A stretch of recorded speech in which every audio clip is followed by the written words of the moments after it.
من بهش اعتماد داشتم چون نماز میخوند. من به مردی اعتماد کردم که قبل از خیانت وضو میگرفت و درست بعد از نماز قلب منو میشکست. اسم من نازنینه. 33 سالمه و وقتی این صدا رو میشنوی شاید فکر کنی این فقط یه داستانه. ولی برای من این زندگیه. زندگی که سالها طول کشید بفهمم کجاش رو اشتباه اومدم. من توی یه خانواده معمولی بزرگ شدم.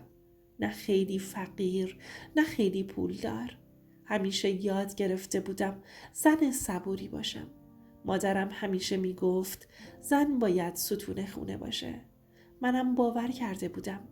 مهدی رو توی مهمونی خانوادگی دیدم. پسرخاله دوستم بود. آروم، کم حرف و مرتب. از همون مردایی که نگاهشون داد نمیزنه. وقتی اومدن خواستگاری اولین چیزی که بابام گفت این بود نمازش ترک نمیشه.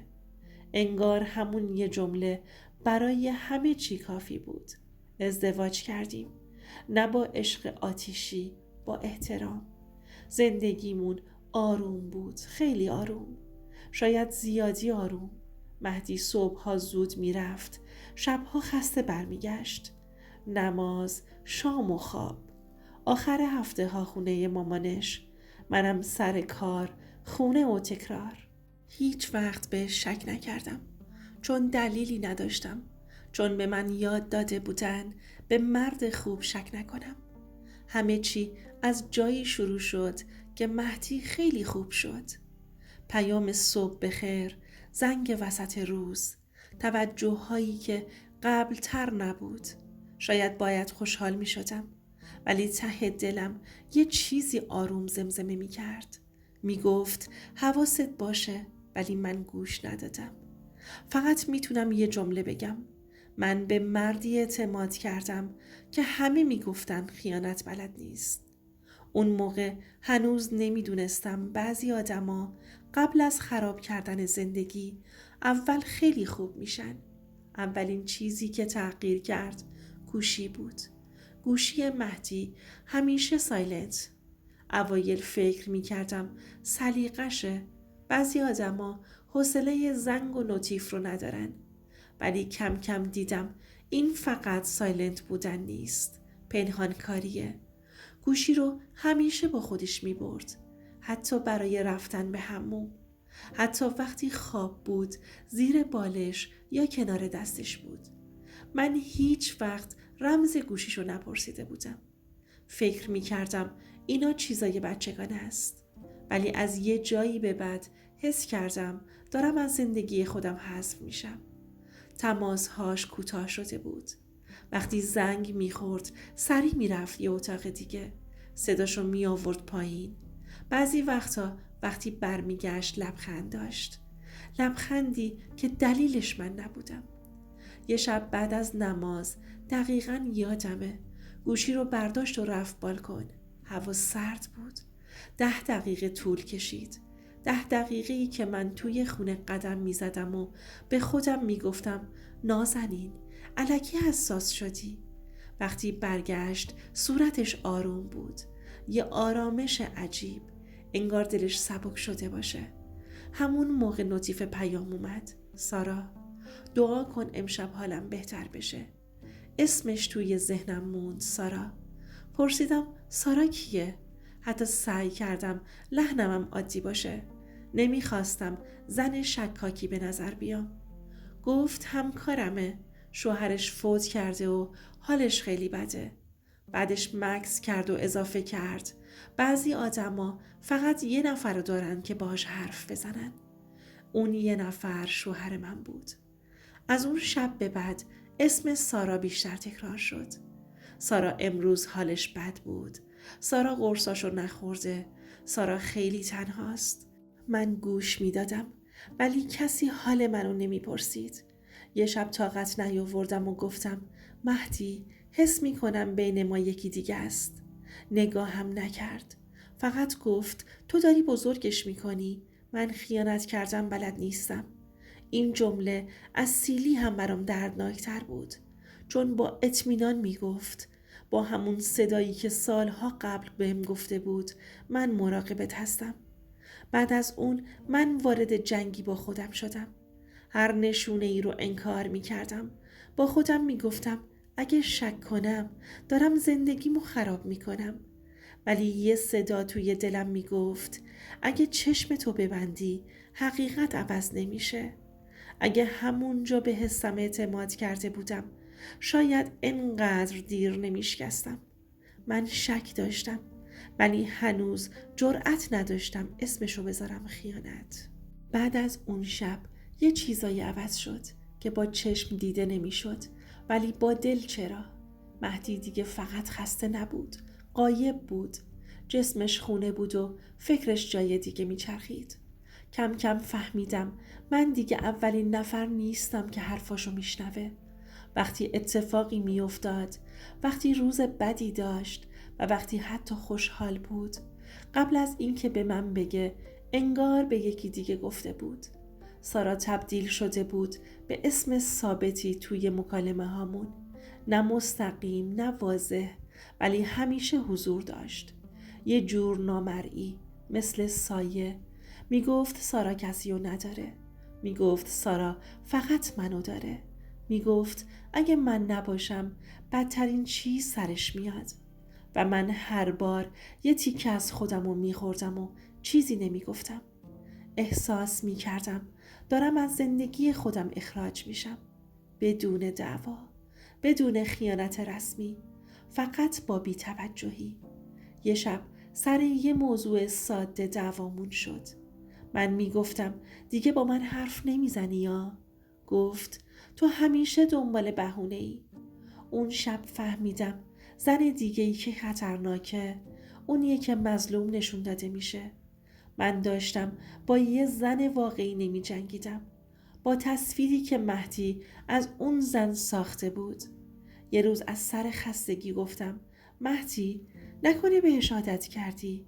سرش رو آورد بالا و نگاهم کرد. گفت تو چرا انقدر بدبین شدی؟ اونجا بود که فهمیدم من دارم متهم میشم. من همسرش بودم ولی اون زن پناهش شده بود. کم کم چیزایی بین ما مرد. شوخی هامون، حرف های شبونه، حتی سکوت هامون. من شبها کنار مردی میخوابیدم که دلش جای دیگه آروم میگرفت. یه زن دیگه داشت یواش یواش جای منو میگرفت بدون اینکه حتی لمسش کنه. این دردناکترین نوع خیانته، چون نمیتونی ثابت کنی، فقط حسش میکنی. یه روز که مهدی عجله داشت بره سر کار، لپتاپش رو جا گذاشت. صدای بسته شدن در هنوز تو گوشم بود که چشمم افتاد به میز لپتاپش. روشن بود. دلم لرزید. اون موقع هنوز نمیدونستم قراره با حقیقتی روبرو بشم که دیگه هیچ وقت نتونم مثل قبل نگاش کنم. لپتاپش هنوز روشن بود. صفحه ایمیلشم باز.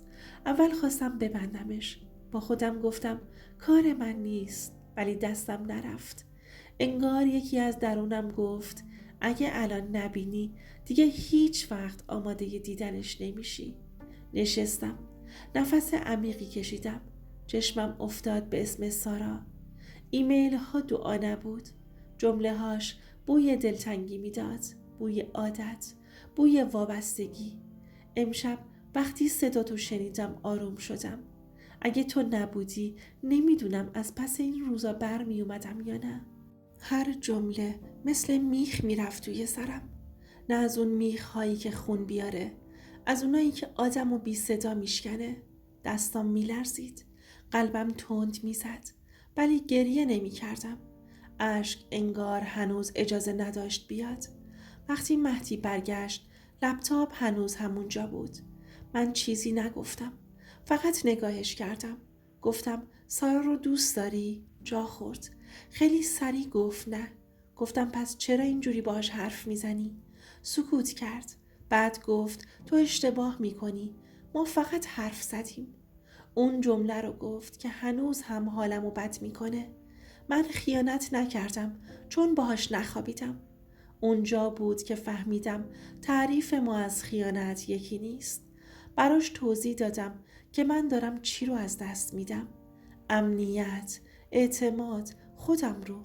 ولی اون فقط از خودش دفاع میکرد، از نیتش، از وجدانش. اون شب چیزی بین ما مرد، نه با دعوا و فریاد، با فهمیدن این حقیقت که من تنها کسی نیستم که دلش توی این زندگی سهم داره. اونجا بود که فهمیدم من دیگه اون زن قبلی زندگی نیستم.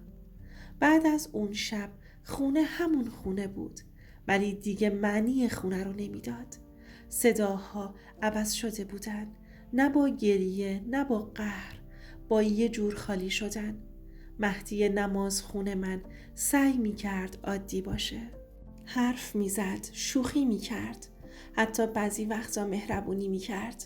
ولی من می دیدم که این مهربونی از ترسه، نه از عشق. یه شب نشستم روبروش و گفتم من دیگه اون زن قبلی نیستم. نگاهم کرد، گفت زمان درستش میکنه، ولی بعضی چیزا با زمان درست نمیشن، فقط عمیق‌تر و دفن میشن. من دیگه نمیتونستم به حرفاش تکیه کنم، به نگاهش، به قولهاش. نه اینکه هنوز دوستش نداشتم، ولی دیگه خودمو دوست نداشتم. وقتی کنارش بودم فهمیدم موندن همیشه وفاداری نمیاره. بعضی وقتا رفتن تنها راه نجات آدمه. من تصمیم گرفتم خودم رو انتخاب کنم، بدون دادگاه، بدون جار و جنجال، بدون مظلوم نمایی. آروم فاصله گرفتم، کمتر حرف زدم، کمتر پرسیدم، کمتر خواستم. اون فاصله هم منو نجات داد، هم حقیقت رو روشن کرد. مهدی یه بار بهم گفت تو دیگه مثل قبل نیستی. لبخند زدم و گفتم خوشحالم که فهمیدی. تصمیم گرفتیم که خیلی محترمانه از هم جدا بشیم و هر کس مسیر خودش رو بره، چون نمیتونستم توی خونه کسی زندگی کنم که جسمش کنار من و روحش جای دیگه. دوستای عزیزم، اینم از داستان امشب. این داستان نه درباره انتقامه، نه درباره پیروزی، درباره زنیه که فهمید دلش ارزشش بیشتر از موندنه. حالا از تو که تا اینجا صدای منو شنیدی یه سوال دارم. به نظر تو خیانت از کجا شروع میشه؟ از لمسش یا از جایی که دل آدم یواشکی جای دیگه است؟ اگه این حرفا برات آشنا بود، اگه یه جای داستان گلوتو گرفت، لایک کن. نه برای من، برای خودت. توی کامنت ها بنویس، حتی اگه فقط یه جمله است. شاید همون یه جمله مرهم دل یکی دیگه باشه. ممنونم از همه دوستایی که تا آخر این روایت با من موندن و گوش دادن. و اگه دوست داری صداهایی رو بشنوی که هنوز شنیده نشده، سابسکرایب کن و کنارمون بمون.